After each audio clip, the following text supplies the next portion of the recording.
ఇంకా త్రిమూర్తులకి నా ఆత్మ ప్రణామములు, నా కృతజ్ఞతలు. పత్రి సార్కి, వంశీ సార్కి, నాకు ఈ అవకాశం ఇచ్చిన మాస్టర్స్ అందరికీ కూడా ప్రతి ఒక్కరికి పేరు పేరు నేను చెప్పినది వింటున్న ప్రతి ఒక్క మాస్టర్కి కూడా పేరు పేరున నా ఆత్మ ప్రణామములు, నా కృతజ్ఞతలు. నేను ఈ క్లాస్ చెప్పడానికి అవసరమైన జ్ఞానాన్ని అందించిన మాస్టర్స్ అందరికీ కూడా నా ఆత్మ ప్రణామములు, నా కృతజ్ఞతలు.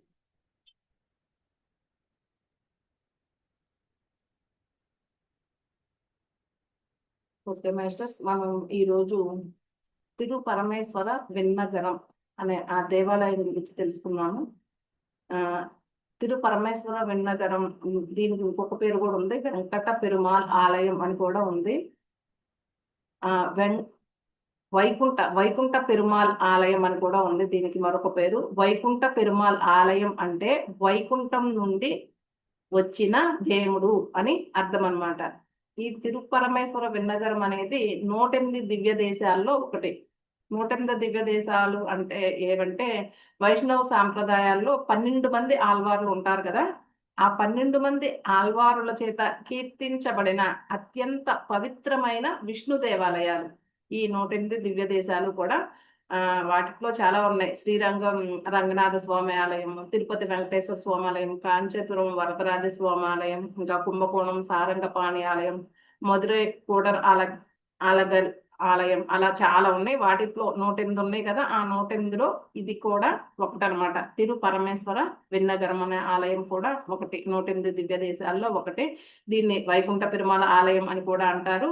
వైకుంఠ పెరుమాళ ఆలయం అంటే వైకుంఠం నుండి దిగి వచ్చిన దేవుడు అని అర్థం వస్తుంది అనమాట.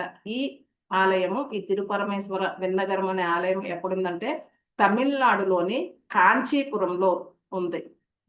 కాంచీపురంలో ఉన్న ఒక పురాతనమైన విష్ణు దేవాలయం అనమాట ఇది. ఈ ఇక్కడ స్టోరీ ప్రకారం ఏంటంటే, శివుడు తపస్సు చేసి ఇక్కడ విష్ణువుని దర్శించుకున్నాడు అని చెప్తారనమాట. దీనికి ఈ పేరు వచ్చింది అని చెప్తారు. తిరుపరమేశ్వర విన్నగరం అనే పేరు ఎందుకు వచ్చిందంటే, ఇక్కడ శివుడు ఈ ప్లేస్ లో, ఈ ఆలయం ఉన్న ప్లేస్ లో శివుడు విష్ణువు కోసం తపస్సు చేసి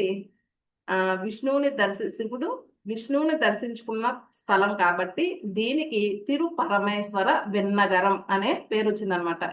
ఈ ఆలయం 8వ శతాబ్దంలో నిర్మించబడింది. ఇది పల్లవ శైలిలో నిర్మించబడింది అనమాట ఈ ఆలయం అనేది. ఇక్కడ ఈ ఆలయంలో ప్రధాన దైవం పేరు వైకుంఠ పెరుమాల్. ఈ ఆలయంలో ఉన్న అమ్మవారి పేరు వైకుంఠవల్లి తాయార్. ఇక్కడ పురాణాల ప్రకారం ఏం చెప్తున్నా అంటే, శివుడు విష్ణువుని దర్శించి ఆయనకు ఒకసారంట శివుడు కనిపించిందంట. ఇక్కడ విష్ణువుని దర్శించి ఆయనకు సేవ చేయాలి అని అనిపించిందంట. అనిపించడం వల్ల విష్ణువు శివుని కోరికను మన్నించి ఇక్కడ వైకుంఠం రూపంలో వెలిసాడంట. అందుకే ఈ స్థలాన్ని తిరు పరమేశ్వర విన్నగరం అని పిలుస్తారు. విష్ణువుని పరమేశ్వరుడు దర్శించిన పవిత్ర స్థలం అని అర్థం. తిరు పరమేశ్వర విన్నగరం అంటే విష్ణువుని పరమేశ్వరుడు దర్శించిన పవిత్ర స్థలం అని అర్థం. ఇక్కడ శివుడు మాత్రమే కాదు, ఇంకా ఆ సమయంలో బ్రహ్మదేవుడు కూడా వచ్చాడంట విష్ణువుని పూజించడానికి. విష్ణువుని పూజించడానికి ఇక్కడ బ్రహ్మ శివుడు ఇక్కడ తపస్సు చేశారని, వారి తపస్సును విష్ణువు మెచ్చి దర్శనం ఇచ్చారని చెప్తారన్నమాట.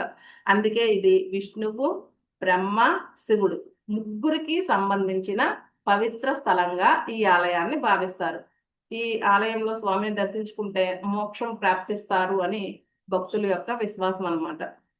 ఈ ఆలయం ఎలా ఉంటదంటే, ఈ ఆలయం 3 అంతస్తుల్లో ఉంటుందంట.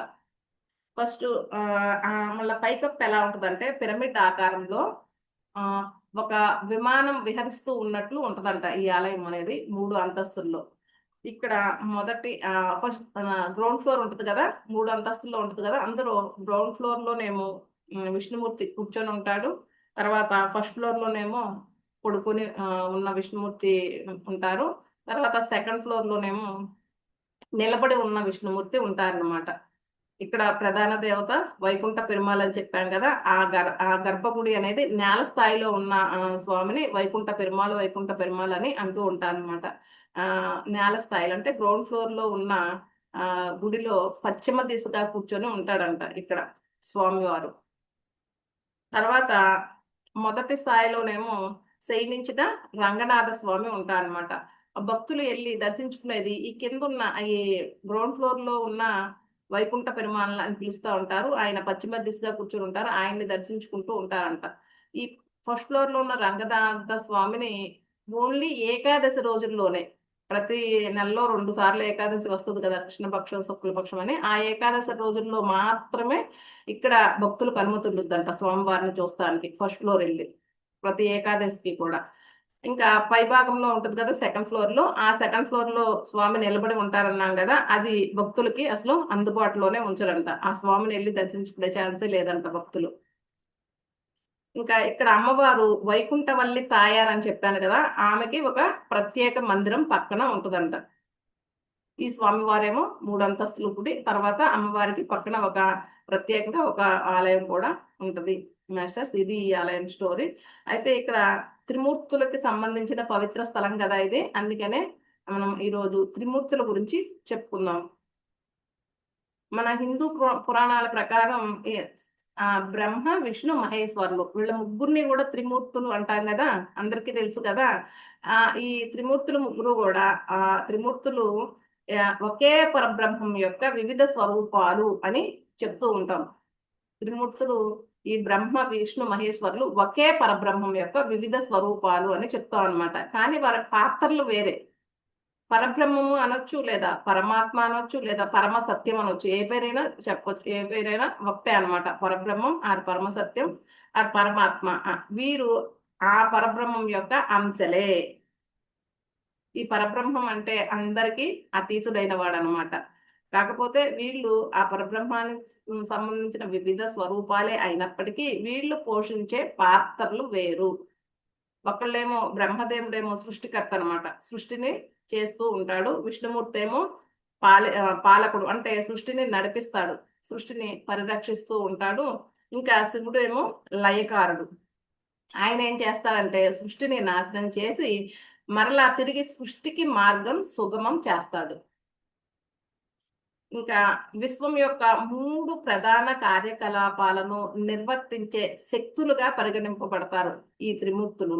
మనం విశ్వం యొక్క 3 ప్రధాన కార్యకలాపాలని వీళ్ళే నిర్వర్తిస్తూ ఉండే శక్తులు అనమాట. వీళ్ళు సృష్టి స్థితి లయ అనే 3 ప్రధాన కార్యక్రమాలను ఈ త్రిమూర్తులే నిర్వర్తిస్తూ ఉంటారు.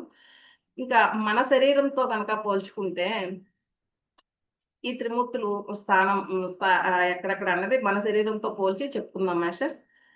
మనం సృష్టి చేసే భాగం ఎక్కడ, బొడ్డు కింద భాగమే కదా, దాన్ని కట్టి భాగము అంటారు కదా. మన శరీరంలో సృష్టి చేసే భాగం బొడ్డు కింద ఉన్న కట్టి భాగమే కదా. ఆ కట్టి భాగము బ్రహ్మస్థానం అని చెప్పొచ్చు. మన శరీరంలో ఉన్న గట్టి భాగం అనమాట, అది బ్రహ్మస్థానం. తర్వాత ఇక్కడ నుంచి ఈ మధ్యలో ఉన్న పాటు, ఈ ఈ మధ్యలో ఉంటది కదా ఒక పాటు మెడ వరకు, ఇక్కడ నుంచి ఈ పార్ట్ ఏమో విష్ణు స్థానం అంటారు. ఎందుకంటే శరీరాన్ని పోషించే స్థానం అదే కదా. జఠరాగ్ని అక్కడే కదా, జఠరాగ్ని ఉండేది. జఠరాగ్ని నుండి అక్కడ అన్నాన్ని అరగదీసి అన్ని శరీర భాగాలకి సరఫరా చేస్తుంది. శరీరం మొత్తాన్ని పోషించేది, ఆయన పని పోషించేది కదా, అందుకని ఇది విష్ణు స్థానం అనమాట.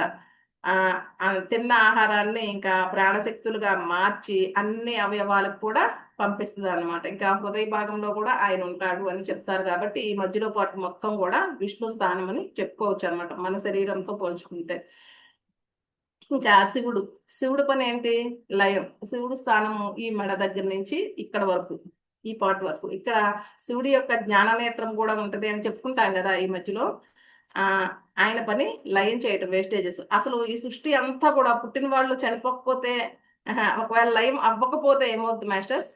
కోటాను కోట్ల సంవత్సరాల నుంచి సృష్టించిన వారితో భూమి అంతా నిండిపోయి చాలా అల్లకల్లోలంగా ఉంటుంది కదా. ఇప్పుడు ఒకళ్ళు పుడతారు, పుట్టిన తర్వాత వాళ్ళు కొంతగా వాళ్ళ బాధ్యతలు పుడతారు, తర్వాత యుక్త వయసుకు వస్తారు, మధ్య వయసుకు వస్తారు, తర్వాత వివాహం చేసుకుంటారు, పిల్లలు, తర్వాత వాళ్ళ బాధ్యతలు నిర్వర్తిస్తారు. వాళ్ళ శరీరంలో శక్తి అయిపోతుంది, ఇంకా ఏముండదు. ఇక వాళ్ళు ఇంకా సృష్టికి అడ్డమే కదా, వాళ్ళు ఇంకా సృష్టిలో ఉండి ఏం చేయలేరు కదా. అందుకని ఈ శివుడు ఏం చేస్తా అంటే ఈ సృష్టిలో ఉన్న ఇంకా వీళ్ళ పాత్ర పోషించడం అయిపోయింది. ఆ పాత్ర పోషణ చేసిన వాళ్ళని ఇంక ఇక్కడ నాటకం వేయడానికి ఏమి ఉండదు వాళ్ళకి. ఇక అలాంటి వాళ్ళందరినీ లయం చేసి మళ్ళీ వాళ్ళని మట్టిలో కలిపేసి మళ్ళీ కొత్త సృష్టికి అవసరమైన ఆ మట్టిని రెడీ చేస్తూ ఉంటాడు. మళ్ళీ బ్రహ్మదేవుడు సృష్టిని చేస్తూ ఉంటాడు అనమాట. అందుకే ఇక్కడ లయం అనేది కూడా చాలా చాలా అవసరం అనమాట. ఇంకా ఆధ్యాత్మికంగా చెప్పుకోవాలంటే శివుడు మనలో ఉన్న అజ్ఞానాన్ని, అహంకారాన్ని, చెడుని వీటన్నిటిని కూడా లయం చేస్తాడనమాట. మన ఆత్మ పరిణామ క్రమానికి అంటే మన ఆత్మ ఎదుగుదల కోసం వీటిని అజ్ఞానాన్ని, అహంకారాన్ని, చెడుని లయం చేయటం అనేది చాలా చాలా అవసరం. ఇంక ఇక్కడ జ్ఞాననేత్రం ఉంటది కదా, మనకి ఇక్కడ జ్ఞాననేత్రం ఉంటది అంటారు కదా, ఆ జ్ఞాననేత్రం కూడా రుద్ర భాగంలో ఉంటది. అక్కడే శివుడు మూడో కన్నుగా కూడా భావిస్తారు కదా. ఈ మూడో కన్ను, ఈ జ్ఞాననేత్రం అనేది, ఈ చక్రంలో ఉన్న ఈ జ్ఞాననేత్రం అనేది జ్ఞానానికి, ఆధ్యాత్మిక జాగృతికి ప్రతీక, ఇంకా అంతర్దృష్టికి కూడా ప్రతీక అన్నమాట ఈ జ్ఞాననేత్రం అనేది. అందుకే ఈ మెడపాటు నుంచి ఈ పాటు వరకు శివుడు స్థానము, శివస్థానము అని చెప్పుకోవచ్చు మన శరీరంతో పోల్చుకుంటే. ఇంకా దానిపైన ఉంటది కదా ఇది సహస్రారం అనేది, ఇది పరబ్రహ్మ స్థానము. దీని నుంచే పరబ్రహ్మం నుంచే కదా, పరబ్రహ్మం యొక్క వివిధ స్వరూపాలే కదా ఈ త్రిమూర్తులు ముగ్గురు కూడా. ఇంకా శివుడు చిత్తం అంటే బుద్ధి రూపంలో ఉంటాడనమాట. ఇక్కడ బుద్ధి రూపంలో ఉండి ఏ పని చేయాలి, ఏ పని చేయకూడదు అనే జ్ఞానాన్ని ఇస్తూ ఉంటాడనమాట. ఇంకా అహంకారం ఉంటది కదా మనలో, నేను అనే అహంకారం ఉంటది. ఇది నా ఇల్లు, ఇది నా కారు, లేకపోతే వీళ్ళు నా వాళ్ళు, నేను నేను అనే అహంకారంతో ఉంటుంది కదా. ఆ అహంకారాన్ని కూడా తీసేస్తాడు ఈ శివుడు. మనలో ఉన్న అహంకారాన్ని కూడా లయం చేస్తూ ఉంటాడనమాట. ఈ ముగ్గురికి కూడా పరబ్రహ్మ స్థానంలో ఉన్నది శక్తినిస్తూ ఉంటుందంట. శక్తినిస్తూ సహాయకారిగా పనిచేస్తూ ఉంటుందంట. ఇంకా కొద్దిగా చెప్పుకుందాం మాస్టర్స్ ఈ సృష్టి, స్థితి, లయ గురించి, ఇంకా త్రిమూర్తుల గురించి. మనం ప్రతి ఒక్కళ్ళు కూడా, ప్రతి మనిషి కూడా బ్రహ్మ స్థాయి నుండి, అంటే పనికి మాలిన మాటలు, పనికి మాలిన పనులు చేయటము అలాంటి వాటన్నిటి నుండి విష్ణు స్థాయికి ఎదగాలి. ఆ తర్వాత విష్ణు స్థాయి అంటే ఏంటంటే సృష్టికి సహాయకారులుగా మనలో మంచిని పెంపొందించుకోవడం. అలా ఆ పనికిమాలిన అలవాట్లు, పనికిమాలిన చేష్టల నుంచి విష్ణు స్థాయి కంటే సృష్టికి సహాయకారులుగా మంచిని పెంపొందించుకోవటం అనే స్థితికి ఎదగాలి. ఆ తర్వాత శివతత్వంలోకి రావాలి. శివతత్వం అంటే ఏంటంటే అక్కర్లేని భావనలన్నిటినీ కూడా తీసేసి సద్భావనలు మనలో డెవలప్ చేసుకుంటూ ఉండాలన్నమాట. ఆ తర్వాత పరబ్రహ్మని తెలుసుకోవాలి. మనకి పరబ్రహ్మకి ఏదైతే పరబ్రహ్మని తెలుసుకోవటానికి ఏ భావనలు అయితే అవసరమో వాటిని డెవలప్ చేసుకుంటూ మన మిగిలిన పనికిరాని భావనలన్నిటిని కూడా తీసేయాలన్నమాట. ఈ మూడింటిని దాటి గురుమధ్యం నుంచి సహస్రారంలోనికి దృష్టి మళ్లించి తన దృష్టిని ఎప్పుడు సహస్రారం అందే ఉంచుకోవాలి. ఇక్కడ ఏది ఎక్కువ ఏది తక్కువ అని చెప్పడానికి ఏమీ లేదు మాస్టర్స్. ఇక్కడ మన బాడీలో ఏ పార్ట్ ఎక్కువ అంటే ఎలా చెప్పగలం? ప్రతి పార్ట్ కూడా అవసరమే కదా, ప్రతి పార్ట్ అవసరమైనది కదా. ఇక్కడ తక్కువగా చూసేది ఏది లేదనమాట. అంతా ఇక్కడ సమానమే. ఇక్కడ ఎక్కువ తక్కువ అనేది ఉండదు. ఇంకా బ్రహ్మతత్వం అంటే ఏంటంటే సృష్టి కార్యం నందు ఎక్కువగా నిమగ్నం అవటం. అంటే స్త్రీ సంగమం ఉంటుంది కదా, అలాంటి వాటిల్లో అనమాట. సృష్టి కార్యం నందు ఎక్కువగా నిమగ్నం అవ్వకుండా, అంటే తమో గుణంలో ఎక్కువగా నిమగ్నం అవ్వకుండా, ఇది తమో గుణమే కదా. బ్రహ్మతత్వంలో ఎక్కువగా నిమగ్నం అవ్వకుండా, సృష్టి కార్యంలోనూ లేకపోతే తమో గుణంలోనే ఎక్కువగా నిమగ్నం అవ్వకుండా, మళ్ళా విష్ణుతత్వం అంటే పోషణ యందు నేను అనే అహంకారం, నేను బిజీగా ఉన్నాను అని ఎప్పుడు ఆస్తులు సంపాదించుకోవటం, ప్రపంచాన్ని కొల్లగొట్టడం అలాంటి అనమాట. నేనే శరీరం అనే అహంకారంతో, అంటే రజోగుణంతో ఉండకుండా, అంటే విష్ణుతత్వాన్ని దుర్వినియోగం చేయకుండా, విష్ణుతత్వాన్ని నిజంగా అర్థం చేసుకుంటే విష్ణుతత్వం అంటే ఏంటంటే ప్రపంచం అంతా నేను మాత్రమే అని కాదు, ప్రపంచంలో అందరూ ఆనందంగా ఉండాలి, నన్ను నేను పోషించుకుంటూ నాకు వీలైనంత సేవ తన్మందన్, ఏదో ఒక రూపంలో ఈ ప్రపంచానికి సేవ చేయాలి అనేది అసలు విష్ణుతత్వం. కానీ విష్ణుతత్వాన్ని దుర్వినియోగం చేస్తూ రజోగుణంలోకి నేను అని నా కోసమే నేను సంపాదించుకోవాలి, నేను బిజీ, నాకు ఖాళీ లేదు అన్నట్లు ఉండకుండా విష్ణుతత్వాన్ని కూడా దాటి శివతత్వంలోకి రావాలి మాస్టర్. శివతత్వం అంటే స్థిత ప్రజ్ఞత. ఇక్కడ శివతత్వం అంటే ఏంటంటే లయం చేయటమే కదా, అజ్ఞానాన్ని, అహంకారాన్ని, చెడుని లయం చేయటమే కదా. మన ఆత్మ ఎదుగుదలకి వీటన్నిటిని లయం చేయటం చాలా అవసరం కదా. మన లోపల ఉన్న శివతత్వం అంటే ఏంటంటే మన లోపల ఉన్న నిశ్శబ్దాన్ని, ప్రశాంతతని గుర్తించటమే శివతత్వం అంటే. నిరంతరం ధ్యానము మరియు జ్ఞాన సముపార్జన ద్వారా మనలోని శివతత్వాన్ని మనం అనుభూతి చెందవచ్చు. ఇంకా క్లుప్తంగా చెప్పాలంటే మనలోని పరమాత్మని గుర్తించి అహంకారాన్ని వదిలి లోక కళ్యాణం కోసం జీవించటమే శివతత్వం అంటే. ఇంకా శివతత్వంలో ఎలా ఉంటామంటే స్థిత ప్రజ్ఞతతో ఉంటామన్నమాట.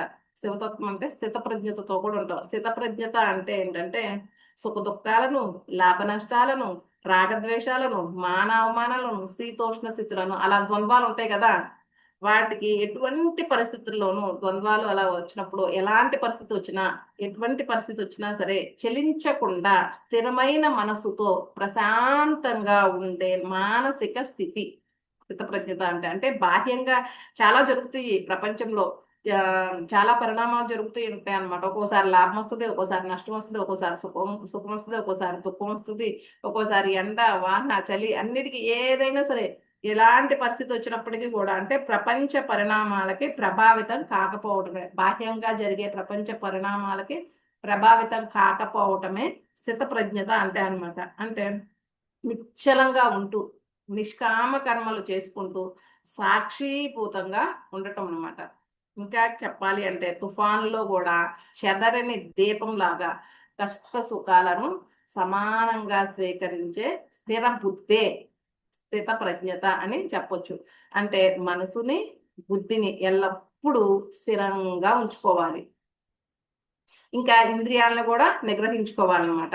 ఇంద్రియ నిగ్రహం అంటే తాబేలు తన అవయవాన్ని లోపలికి లాక్కున్నట్లు ఈ స్థితప్రజ్ఞుడు తన ఇంద్రియాలని బాహ్య విషయాల నుండి ఉపహరించుకుంటూ ఉంటాడనమాట.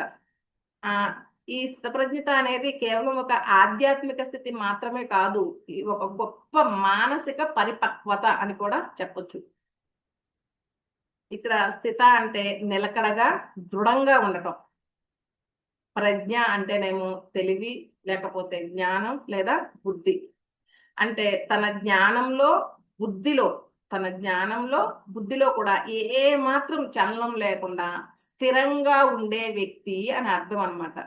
శివతత్వంలో ఉన్నోళ్ళు ఇలా స్థిత ప్రజ్ఞతతో ఉంటారన్నమాట. స్థిరమైన జ్ఞానం మరియు ఆత్మ సాక్షాత్కారం కలిగిన వ్యక్తి యొక్క లక్షణం ఇది. ఈ శివతత్వంలో ఇలా ఇలా ఉంటారన్నమాట. అంటే ఆ స్థాయికి వెళ్ళాలి. స్లోగా తమోగుణం నుంచి, బ్రహ్మస్థానం నుంచి స్లోగా సేవ చేయాలనే స్థానానికి, తర్వాత స్థిత ప్రజ్ఞత స్థాయికి వెళుతూ ఆ తర్వాత పరబ్రహ్మను తెలుసుకోవాలి.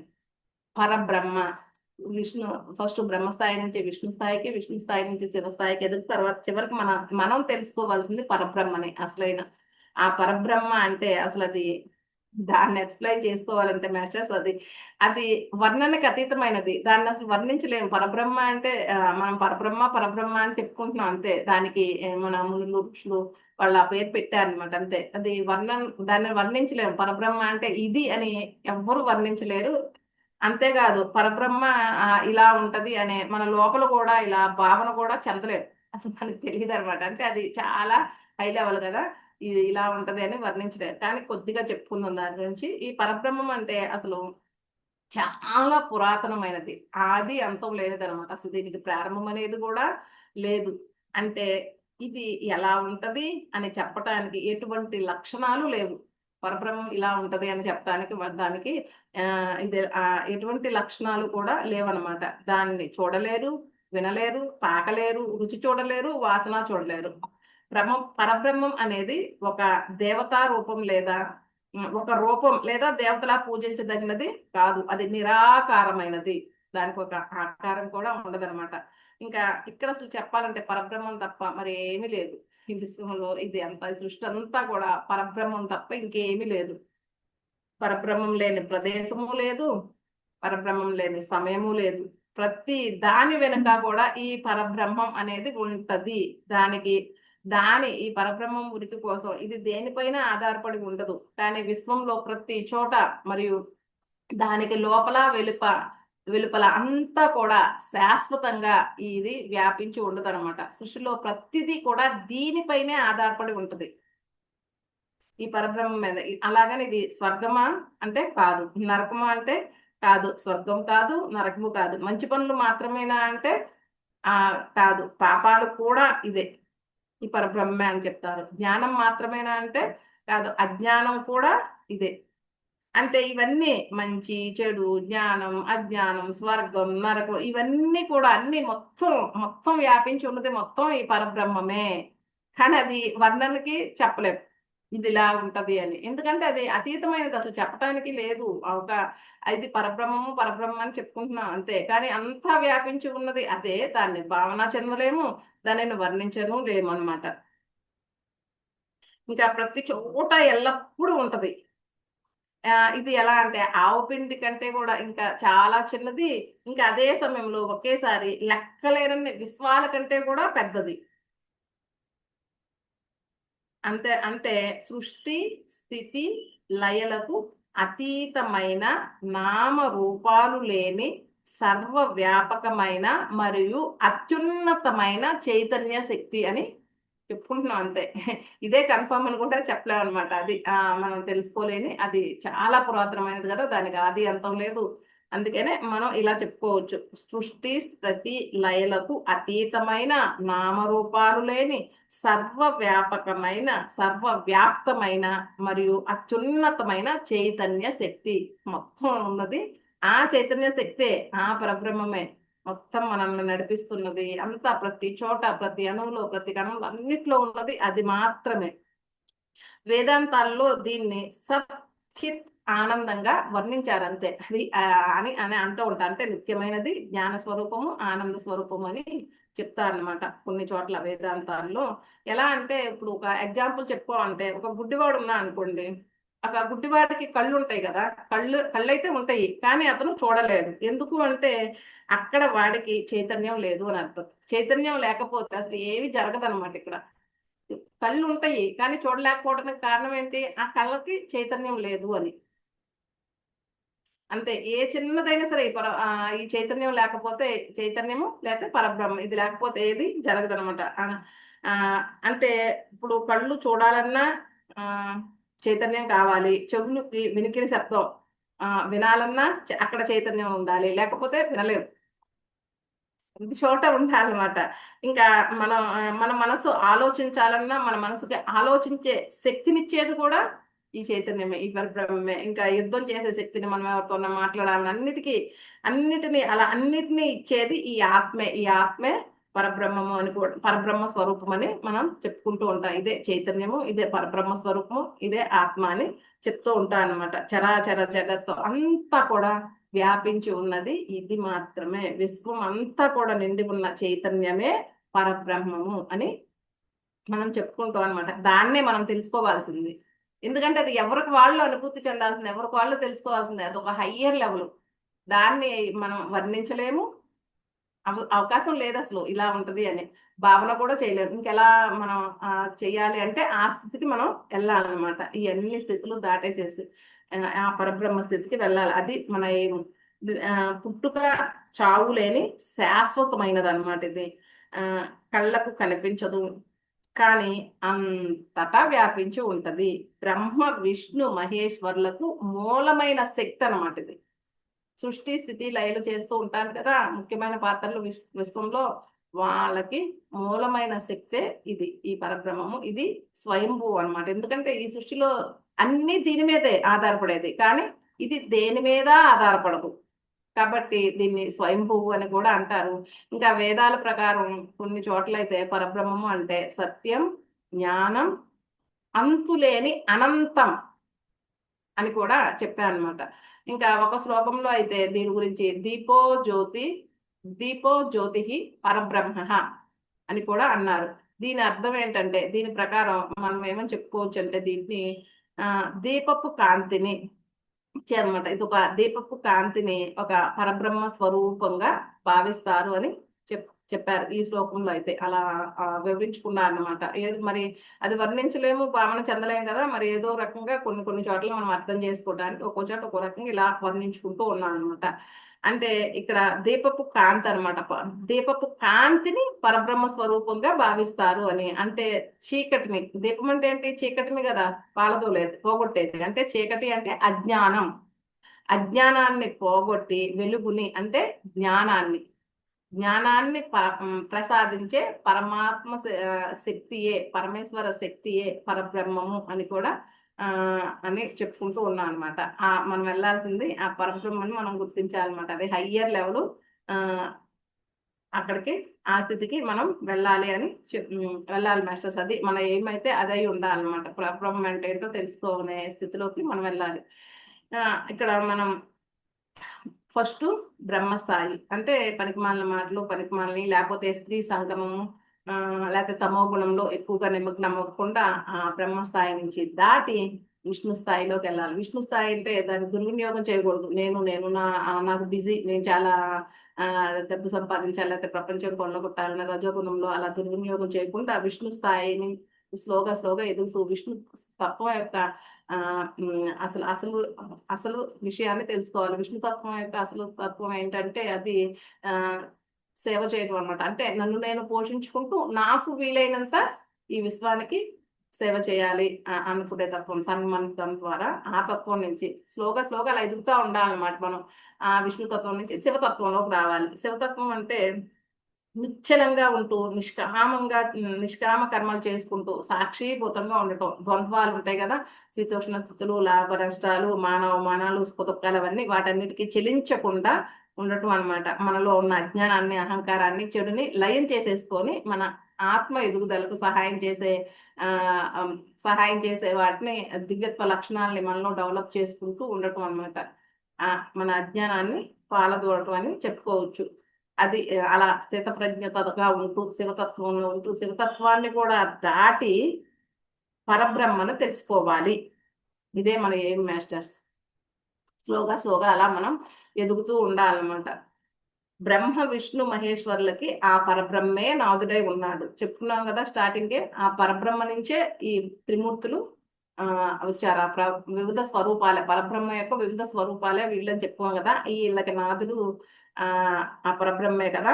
అలాగే నా లోపల, వాళ్ళకు మాత్రమే కాదు మాస్టర్స్, నా లోపల కూడా అదే నాదుడు ఉన్నాడు. నా లోపలే కాదు, అన్ని జీవరాశుల్లోనూ, అన్నింటిలోనూ, అన్ని ప్రాణుల్లోనూ అదే పరబ్రహ్మం ప్రకాశిస్తూ ఉంది. అదే అన్నమాట ప్రకాశిస్తూ ఉండేది. అది లేకపోతే ఆఖరికి కంటి దగ్గర చైతన్యం లేకపోతే కన్ను చూడలేదు, నోటి దగ్గర చైతన్యం లేకపోతే నోరు మాట్లాడలేదు, చెవులు వినలేదు, నాలుక రుచి చూడలేదు, ఏమి చేయలేదు. అంటే ప్రతి చోట అంతా, ప్రతి అణువులో అంతా కూడా మొత్తం వ్యాపించి ఉన్నది అది మాత్రమే ఆ పరబ్రహ్మమే. అది ఆ చైతన్యమే. అది లేకపోతే ఏమీ చేయలేం. కాబట్టి అన్నిట్లోనూ ప్రకాశిస్తున్నది అదే. ఆ త్రిమూర్తుల్లో మాత్రమే కాదు, మీ లోపల, నా లోపల, అన్ని జీవుల్లో, అన్ని ప్రాణంలో ప్రకాశిస్తున్న ఆ పరబ్రహ్మాన్ని తెలుసుకోవాలన్నమాట. ఇదే మాస్టర్స్ మన ఏము. ఇంకొంచెం చెప్పుకుందాము సృష్టి స్థితి లయల గురించి. ఇక్కడ సమస్త సృష్టిని కూడా బ్రహ్మదేవుడు చేస్తే ఈ సృష్టిని కాపాడేది విష్ణుమూర్తి అని చెప్పాం కదా. ఇంకా బ్రహ్మ కొత్త కొత్త బొమ్మలు చేస్తుంటే ఈ పాత బొమ్మలన్నిటినీ కూడా లయం చేసి మట్టిలో కలిపేసి మళ్ళా కొత్త బొమ్మల్ని తయారు చేయటానికి అవసరమైనవి అందిస్తూ ఉండటమే శివుడి పని. జనన అంటే ఇక్కడ జనన మరణ చక్రం తిరుగుతూ ఉంటది, అంతే కదా. జన్మించటం, మళ్ళా మరణించటం, మళ్ళా అది లయమైపోవటం, మళ్ళా జన్మించటం, ఇలా తిరుగుతూ ఉంటది కదా. కానీ ఈ జననానికి ఈ మరణానికి మధ్య ఒక జగన్ నాటకం నడిపిస్తూ ఉంటాం కదా. ఇక్కడ జననము, ఇక్కడ మరణము, ఈ మధ్య మనం ఒక పెద్ద జగన్ నాటకాన్ని నడిపిస్తూ ఉంటాం అన్నమాట. ఈ నాటకానికి, ఈ జగన్ నాటకానికి సూత్రధారి విష్ణుమూర్తి. అసలు ముందు ఒక జగన్ నాటకం నడిపించాలి అంటే ఒక పాత్ర ఉండాలి కదా. ఆ పాత్రని సృష్టించేది బ్రహ్మ. అప్పుడే ఆ పాత్ర స్టార్ట్ అయిన తర్వాత సృష్టించిన తర్వాత ఈ జగన్ నాటకం అనేది స్టార్ట్ అవుద్ది అనమాట. తర్వాత నాటకం పూర్తయిపోయింది, ఒకళ్ళు వేయాల్సిన నాటకం పూర్తయిపోయింది. మళ్ళీ రెండో నాటకం మొదలవ్వాలి. రెండో నాటకం మొదలవ్వాలంటే మొదటి పాత్ర వెళ్ళిపోవాలి కదా. అంటే ఇప్పుడు ఎగ్జాంపుల్ ఒకళ్ళు పుడతారు, నేనున్నా అనుకోండి, పుట్టాను, తర్వాత పెరిగాను, తర్వాత అంతా అయిపోయింది, నా బాధ్యతలు అయిపోయింది, వివాహం అయిపోయిన తర్వాత నేను వెళ్ళిపోవాలి. ఇక్కడ మళ్ళా తర్వాత నాకు పుట్టిన పిల్లలు ఎంటర్ అవుతారు అనమాట నాటకంలోకి. అంటే ఇక్కడ రావాలి, వెళ్ళాలి. ఈ జగన్నాటకం నడుస్తూ సక్రమంగా నడుస్తూ ఉండాలంటే వీడు రావాలి, వెళ్ళాలి. మళ్ళా ఇంకొక టైం వచ్చినప్పుడు వాడు రావాలి, వాడు వెళ్తూ ఉండాలి కదా. అంటే రావడము, వెళ్ళిపోవడము రెండు ముఖ్యమే. ఇక్కడ నాటకం కొనసాగటం కూడా ముఖ్యమే. మూడు ముఖ్యమే. ఇక్కడ ఎక్కువ కాదు, తక్కువ కాదు. ఇక్కడ రావటము, ఇక్కడ వెళ్ళటము, ఈ నాటకం, ఈ జగన్నాటకం కొనసాగించటం మూడు కూడా ముఖ్యమే అన్నమాట. మూడు బలమైనవే, మూడు కావాలి. ఈ మూడు కూడా సృష్టి స్థితి లయలు అనేది ఈ మూడు కూడా గొప్పవే, బలవత్తరమైన శక్తులే అన్నమాట. బలవత్తరమైన విషయాలే. ఇక్కడ దేని ప్రత్యేకత దానిదే. ఇక్కడ ఎవ్వరూ ఎక్కువ కాదు, తక్కువ కాదు. త్రిమూర్తుల్లో ఇంకా సృష్టి స్థితి లయంలో ఏది ఎక్కువ కాదు, ఏది తక్కువ కాదు. దేని ప్రత్యేకత దానిదే అన్నమాట. మనం అందరం కూడా ఫస్ట్ ఖాళీ చేతులతో వస్తాం కదా, ఏమీ ఉండదు. వచ్చేటప్పుడు ఖాళీ చేతులతో వస్తాము, మళ్ళా ఖాళీ చేతులతోనే వెళ్ళిపోతాం. ఈ రెండు ఖాళీల మధ్య అసలు ఎంత ఉంటుందో, ఎన్ని ఉంటాయో, ఎంత మందిని కలుస్తామో, ఎన్ని రకాలు చేస్తామో, ఎంత నాటకం ఆడతామో కదా. ఈ రెండు ఖాళీల మధ్య మొత్తం మనం చేసేది. ఎంత నాటకాలు ఆడుతూ ఉంటామో, ఎంత మందిని కలుస్తామో, ఎన్ని రకాలు చేస్తామో కదా. ఈ సమస్త నాటకం కూడా నడిపిస్తున్నది ఎవరంటే విష్ణుమూర్తి అన్నమాట. ఈ నాటకం రసవత్తరంగా సాగాలి అంటే వీడు రావాలి, వీడు వెళ్ళిపోవాలి. వీడి టైం వచ్చినప్పుడు మళ్ళీ వాడు రావాలి, వాడి టైం వచ్చినప్పుడు వాడు వెళ్ళిపోతూ ఉండాలన్నమాట. ఇక్కడ అడ్డంగా ఎవరు ఉండకూడదు మాస్టర్స్. అంటే నాటకం అలా వెయ్యి. ఇప్పుడు నాది అయిపోయింది, నా పాత్ర అయిపోయింది. ఇక్కడ పిల్లల బాధ్యతలు అలా చేసేసిన తర్వాత ఇక్కడ అడ్డంగా నేను ఉండకూడదు. ఇంకా లైవ్ అవటానికి కొంచెం టైం పట్టినా కానీ ఇక్కడ అడ్డంగా వాళ్ళ పిల్లల బాధ్యతలు నెరవేర్చేటప్పుడు వాళ్ళకి అడ్డంగా నేను ఉండకూడదు. ఇక్కడ ఎవరి పాత్ర పోషించడం అయిపోయిన తర్వాత వాళ్ళు వేరే వాళ్ళ నాటకంలో ఎంటర్ అయిపోయి వాళ్ళకి అడ్డంగా ఉండకూడదు అనమాట. ఇలా చెయ్యి, అలా చెయ్యి అని చెప్పకూడదు. ఆ నాటకం వాడు వేసే ఫ్రీ వీల్ జోన్ వాడికి ఉంది. ఎవరి నాటకం వాళ్ళు వేసే ఫ్రీ వీల్ జోన్ వాళ్ళకు ఉంది. అంతేగాని నీ నాటకం అయిపోయిన తర్వాత నువ్వు వచ్చి మళ్ళా వాడి నాటకంలో ఎంటర్ అయ్యి అలా ఉండు, ఇలా ఉండు, అలా ఉండకూడదు, ఇలా ఉండకూడదు అని అలా చెప్పకూడదు. నీ టైం అయిపోయింది. అక్కడ నీ నాటకం రసవత్రంగా నువ్వు వేసేసావు. ఇక్కడ నీ టైం అయిపోయింది. ఇంకా వాళ్ళ నాటకంలో జోక్యం చేసుకోకూడదు అనమాట. నీ నాటకం అయిపోయిన తర్వాత వాడి పాత్రలో ఎంతవరకు జోక్యం చేసుకోవాలో కొంత కొంచెం ఏమన్నా చెప్పగలిగితే ఎంతవరకు జోక్యం చేసుకోవాలో చాలా తక్కువ. ఎంత తక్కువ వీలైతే అంత తక్కువ, అంత మాత్రమే జోక్యం చేసుకోవాలి. ఇష్టం వచ్చినట్టు వెళ్ళిపోయి నీ నాటకం అయిపోయిన తర్వాత మళ్ళా ఇక్కడ నాటకం వేసే అంటే ఒక పాత్ర అయిపోయిన తర్వాత మళ్ళీ ఇంకొక పాత్ర వచ్చి నాటకం వేసుకుంటుంది. నీ పాత్ర ఇక్కడ అయిపోయింది కదా. ఇప్పుడు అంతే కదా. పుడతావు, పెరుగుతావు, నీ బాధ్యతలు అయిపోతాయి. మళ్ళీ ఆ కొడుకుని ఇచ్చేస్తుంది. నా కొడుకు నా మాటే వినాలి అనుకుంటే వెళ్ళిపోయి మళ్ళీ జోక్యం చేసుకోకూడదు. ఇంకొక భార్య వస్తుంది, అతనికి వివాహం చేసుకుంటాడు, తన పిల్లలు, తన నాటకం తను వేసుకుంటాడు. అంతేగాని ఎవ్వరు కూడా వెళ్ళి ఒక పాత్ర అయిపోయిన తర్వాత ఎంత తక్కువ వీలైతే అంత తక్కువ, ఎంతవరకు జోక్యం చేసుకోవాలి అంతవరకే జోక్యం చేసుకోవాలి. అంతేకాని ఇలా వెయ్యి నాటకం, అలా వెయ్యి, ఇలా ఉండకూడదు, అలా ఉండకూడదని అంత రసాభాస చేసేసి అంత గందరగోళం చేయకూడదు మాస్టర్స్. అప్పుడు నాటకం కూడా వాళ్ళ నాటకం పాపం రసవత్తరంగా సాగదు. ఎప్పుడైతే నీ పాత్ర అయిపోయిన తర్వాత నువ్వు వెళ్ళి వాళ్ళ నాటకంలో ఎంటర్ అయ్యావనుకోండి, వాళ్ళు రసవత్తరంగా నాటకం ఎలా వేయగలరు? వాళ్ళ నాటకం రసవత్తరంగా సాగాలి అంటే నువ్వు నీ పాత్ర అయిపోయిన తర్వాత వాళ్ళ నాటకంలోకి ఎంటర్ అవ్వకూడదు. ఈ నాటకం నడిపించేవాడు నడిపించాలి అంటే ముందు వాడు రావాలి, వెళ్ళాలి. అంటే సమస్తం ముఖ్యమే. ఏది ముఖ్యమంటే ఇక్కడ మొత్తం మూడు ముఖ్యమే. సృష్టి, స్థితి, లయ మూడు ముఖ్యమే. త్రిమూర్తులు ముఖ్యమే. ఇక్కడ ఏది ఎక్కువ కాదు, తక్కువ కాదు మాస్టర్స్.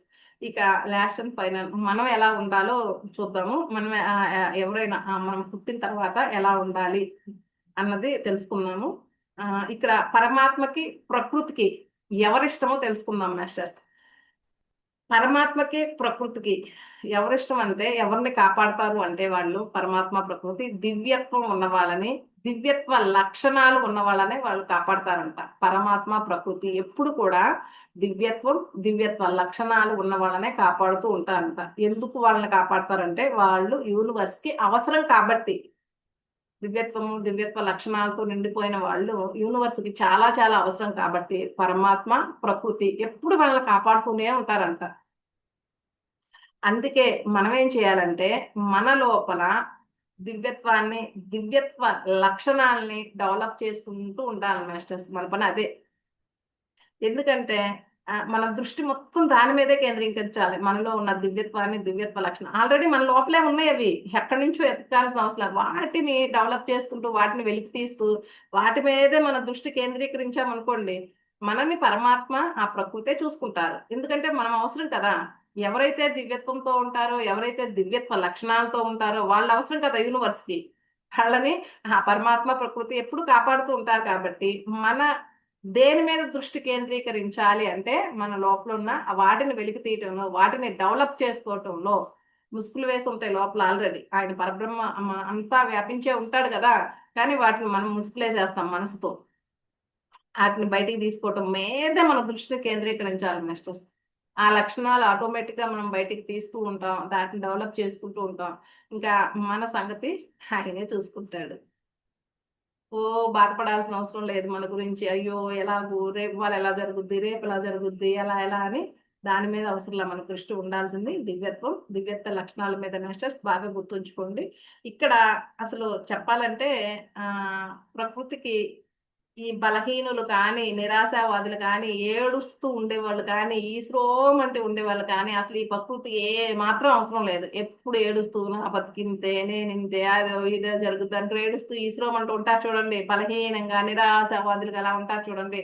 వాళ్ళు అసలు ఏ మాత్రం అవసరం లేదంట ఈ ప్రకృతికి. అసలు ఒకసారి ఆలోచించండి మాస్టర్స్. మనం పుట్టక ముందే మనం అత్యంత బలశాలులం. ఎలా అంటే 7 కోట్ల మంది శత్రువులతో పోరాడి ఒక యుద్ధంలో నెగ్గిన వాళ్ళం మనం. అంటే ఒక తండ్రి వీర్యం నుంచి 7 కోట్ల శుక్రకణాలు విడుదలవుతాయి అన్నమాట.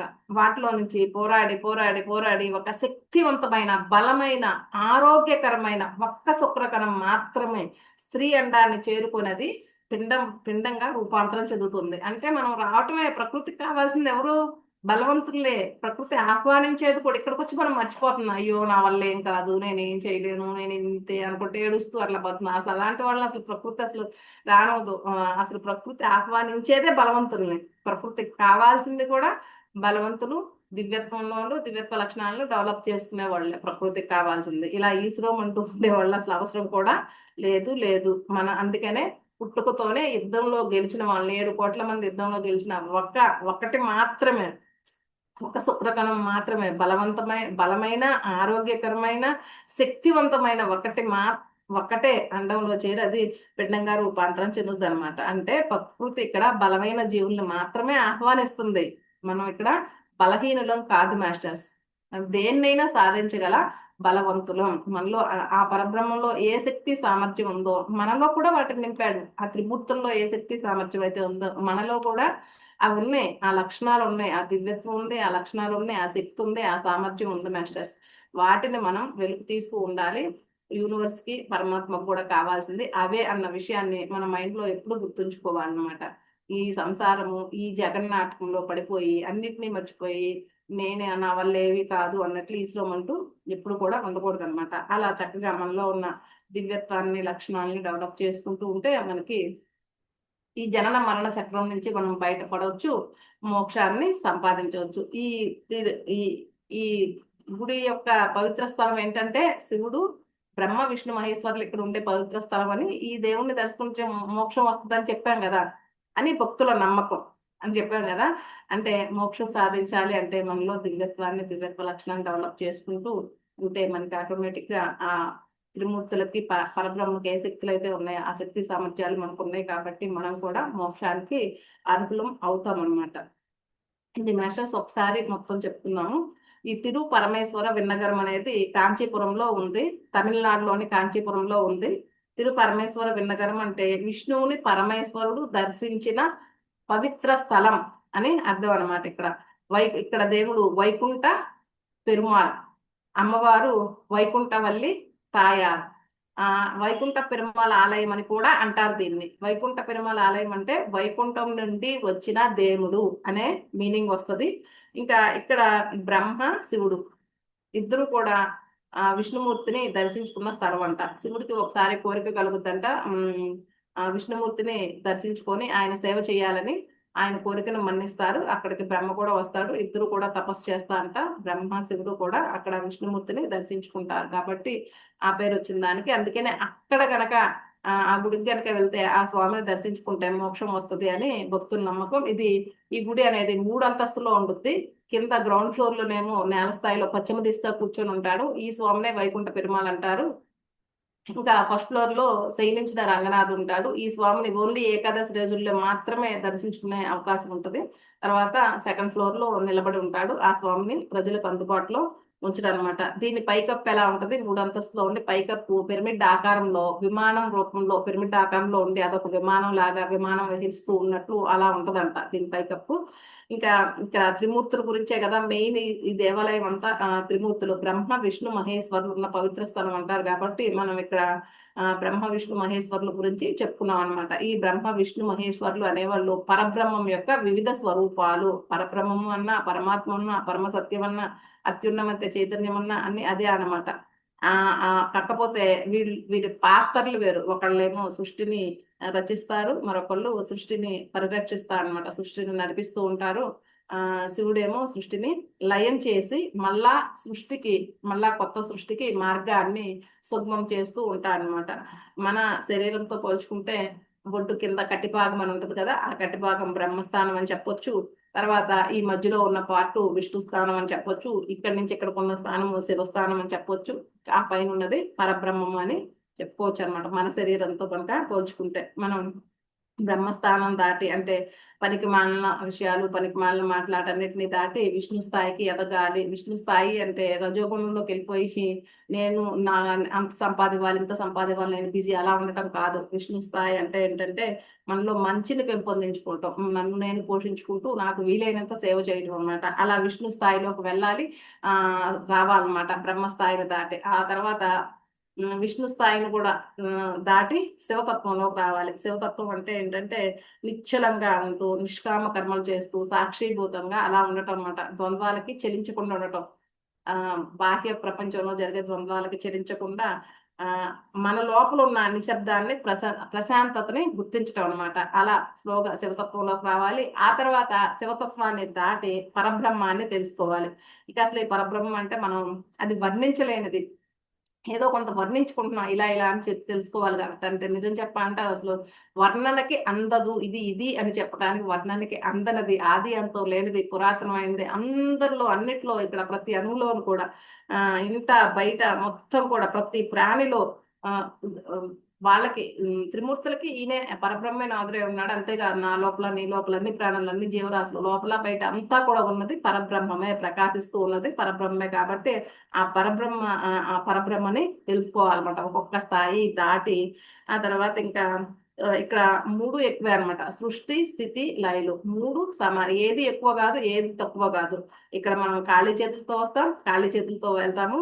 ఈ జగన్నాటకం మధ్యలో మనం ఎంతో చేస్తాం, ఎంతమందినో కలుస్తాం, ఎన్ని నాటకాలు ఆడుతూ ఉంటాం కదా. అలా ఈ జగన్నాటకాన్ని నడవాలి అంటే వీడు రావాలి, వీడు టైం అయినప్పుడు వీడు వెళ్ళిపోవాలి, మళ్ళీ వాడు రావాలి, ఇంకొకటి వెళ్ళిపోతూ ఉండాలి. కాబట్టి వీటిలో సృష్టి స్థితి లైన్లో ఏది ఎక్కువ కాదు తక్కువ కాదు. బ్రహ్మ విష్ణు మహేశ్వరులో కూడా ఎవరు ఎక్కువ కాదు తక్కువ కాదు. ఈ విశ్వానికి 3 ముఖ్యమైనవే. 3 పాత్రల్లో 3 అన్ని కూడా ముఖ్యమైనవే. ఇంకా ఎవరు ఈ సృష్టి నడుస్తూ ఉంది కదా, ఈ పరమాత్మ ప్రకృతి ఎవరిని ఇష్టపడతారు, ఎవరిని కాపాడతారు అంటే దివ్యత్వం ఉన్న వాళ్ళని, దివ్యత్వ లక్షణాలు ఉన్న వాళ్ళని వీళ్ళు కాపాడేది. కాబట్టి మన వాళ్ళే చూసుకుంటారు. పరమాత్మ ప్రకృతే చూసుకుంటది. మనం గనక దివ్యత్వం మీద దివ్యత్వ లక్షణాలు అవి కూడా ఎక్కడో లేవు, మన లోపలే ఉన్నాయి. వాటి మీద మన దృష్టిని కేంద్రీకరించి మనం ఆ దివ్యత్వ లక్షణాన్ని డెవలప్ చేసుకుంటే ఆ ప్రకృతి పరమాత్మ మనల్ని చూసుకుంటది. ఎందుకంటే అలాంటి వాళ్ళే యూనివర్స్ కి అవసరం కాబట్టి. అక్కడ ఎవ్వరు కూడా బలహీనంగా నిరాశావాదులుగా ఏడుస్తూ ఈశ్వరమంటూ ఉండేవాళ్ళు అసలు ప్రకృతికి ఏమాత్రం అవసరం లేదు. అసలు ప్రకృతి మొట్టమొదట సెలెక్ట్ చేసుకునేటప్పుడే 7 కోట్ల మంది శత్రువులతో పోరాడి ఎవరైతే అతి శక్తివంతంగా బలవంతంగా ఆరోగ్యకరంగా ఉంటారో ఆ శక్తివంతమైన స్ఫురకణమే తల్లి అండంలోకి చేరి అది పిండంలాగా రూపాంతరం చెందేటట్లు చేసి అక్కడి నుంచి మనం ఈ ప్రకృతిలోకి వస్తాం. ఎన్నుకునేది బలశాలుల్ని, దివ్యత్వ లక్షణాలు, దివ్యత్వం ఉన్న వాళ్ళని ఆ పరబ్రహ్మకి ఏదైతే శక్తి, సామర్థ్యం, దివ్యత్వ లక్షణాలు ఉన్నాయో, ఆ త్రిమూర్తులకి ఏదైతే ఉన్నాయో అవన్నీ కూడా మనలో ఉన్నాయి. మనం ఈ నాటకంలో పడి, మాయలో పడి కొట్టుకుపోకుండా, జనన మరణ చక్రాల్లో పడి ఇరుక్కుపోకుండా, మనలో వీటిని పెంపొందించుకుంటూ, దివ్యత్వ లక్షణాలని పెంపొందించుకుంటూ మనం మోక్షం సాధించాలని కోరుకుంటున్నాను మాస్టర్స్. Thank you masters. నాకు ఈ అవకాశం ఇచ్చిన ప్రతి ఒక్కరికి కూడా పేరు పేరున thank you. Thank you madam.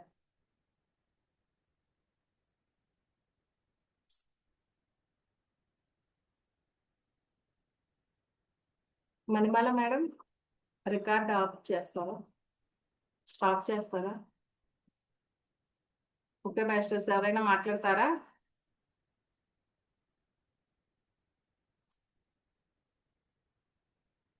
ఎవరైనా మాట్లాడతారా? మణిమాల మేడం,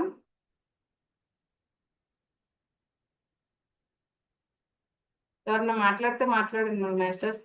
మణిమాల మేడం మీరు పనిలో ఉన్నట్టున్నారు.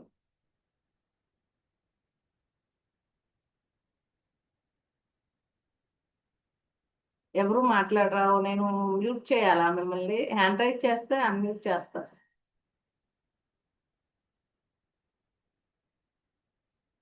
ఎవరన్నా మాట్లాడాలి అనుకుంటే హ్యాండ్ రైజ్ చేయండి, నేను అన్మ్యూట్ చేస్తాను.